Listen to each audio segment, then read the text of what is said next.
क्योंकि उसकी माँ को उनकी ड्रग हिस्ट्री का पता था। वो तो सबसे वर्स्ट केस ही सोचती है कि शायद इन्होंने ओवरडोज कर लिया होगा वापस से ड्रग्स। तो ये थोड़ा पैनिक हो जाती है और सीधा उनके घर जाती है, लेकिन वो घर पर ही नहीं होते। तो इसकी ना गट फीलिंग बता रही होती है कि यहाँ पर कुछ तो गड़बड़ है। तो ये पुलिस को कॉल कर देती है। तो पुलिस यहाँ पर अपनी इन्वेस्टिगेशन शुरू करती है टोड कोलहैप से, जिसकी 95 एकड़ जमीन थी, जिसकी 95 एकड़ की प्रॉपर्टी थी। क्योंकि उन दोनों के गायब होने से पहले यही एक वो बंदा था जो इनके टच में आया था।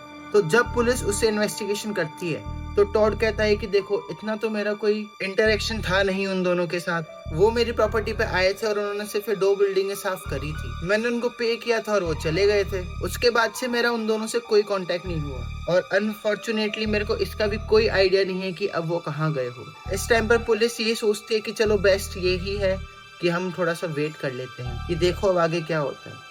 पर लेकिन पुलिस ये बात जॉनी और मैगन की फैमिली को नहीं बताती है, क्योंकि पुलिस को शक था कि जो भी मैगन और जॉनी को पैसे मिले होंगे इस साफ सफाई से, उससे जाके उन्होंने ड्रग्स ली होगी, कॉन्टिन्यूअस नशे करे होंगे और क्या पता कुछ टाइम के अंदर ये दोनों मिल जाएं, या तो जिंदा या फिर ओवरडोज की वजह से मरे हुए। लेकिन कुछ दिन गुजरते हैं, ये कपल सामने नहीं आते हैं और किसी को कोई आइडिया नहीं था कि ये दोनों कहाँ हैं। उसके बाद कुछ हफ्ते गुजर जाते हैं, कुछ महीने गुजर जाते हैं और फिर ये केस थोड़ा ठंडा पड़ना शुरू हो जाता है। लेकिन ये केस ज्यादा टाइम के लिए ठंडा नहीं रहता।